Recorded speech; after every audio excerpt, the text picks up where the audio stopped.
So we're going to be breaking down fishing line. I have 3 spools right here in front of me. These are the 3 most common types of fishing line that are used. They can get overwhelming, but we're going to make it easy for you to point you in the right direction so you guys know how to use the right type of line in the right scenario. So the first line that we're going to talk about is monofilament. This is probably the most common line that most people will see. It comes in fishing combos, push button rods. It's a good starter line, but it actually serves a bunch of different purposes. Monofilament, or is known as mono, is a single strand plastic fiber line. This line isn't completely see-through, but it's clear for the most part. You can get it in different colors as well, but it stretches a little bit and it floats. The reason that you find monofilament in most beginner rods or push button rods and stuff like that is because it floats. The reason being is most people are bobber fishing when they first start out, and you want that line to sit on top of the water so that your bait or your bobber hangs below. When you're fishing with something on top of the water like a bobber, you don't want that line to submerge beneath your bait. It's going to create tangles and you just don't want the fish to see it. Moving into a more advanced perspective, the fact that monofilament floats and has a little bit of stretch really benefits you when it comes to fishing topwater. Poppers, walking baits, buzz baits, it's going to keep that line on top of the water. It's not as visible in those clear water situations, but it also gives a little bit of stretch, so when that fish hits that topwater bait, you have a little bit of a delay in that hook set, which is going to be beneficial. Another big purpose for monofilament is to use as backing or leader line. When you guys are spooling up your spinning rods, a lot of people will run a leader from their braid to their backing to spool up their spinning rod. So quick recap on monofilament: great line to use for a leader or backing.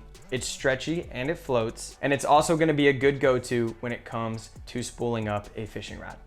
Now let's talk about braid. Braid is another very popular type of line to use. It can be used in a bunch of different scenarios. It's available in many different sizes, and it's pretty simple, but let's break it down real quick.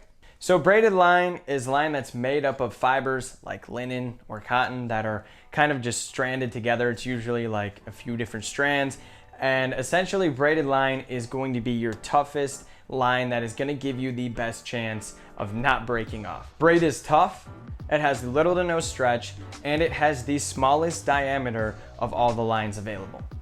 What I mean by that is when you're dealing with braid, you can get the strength of a 20-pound line in the diameter of like an 8-pound monofilament. So going back to mono, if you were to get 8-pound in this, you could get about 20-pound in this just because they're the same diameter.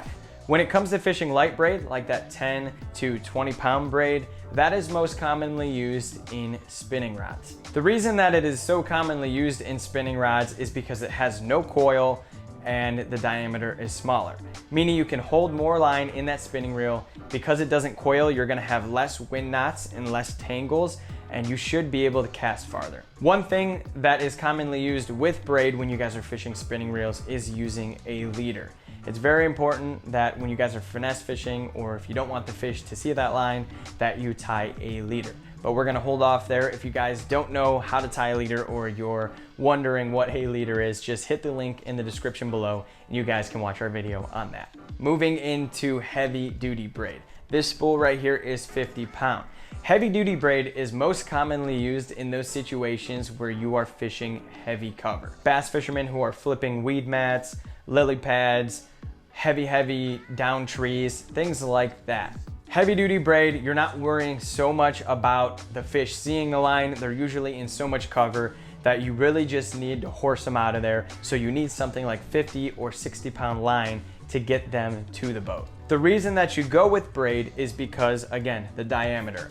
So quick recap on braid. Again, it's strong, it has a smaller diameter, it has little to no stretch, and it has better sensitivity. And then we have fluorocarbon. Fluorocarbon is one of the most used types of line when it comes to bass fishing, but it has a very particular purpose in certain scenarios. Fluorocarbon is going to be your most transparent line, which means the fish are hardly going to see it. This is going to be great in those clear water scenarios. It has very little stretch as well, and it's going to be the most sensitive. Not only is fluorocarbon great in those clear water scenarios, it's also good in those finesse fishing scenarios.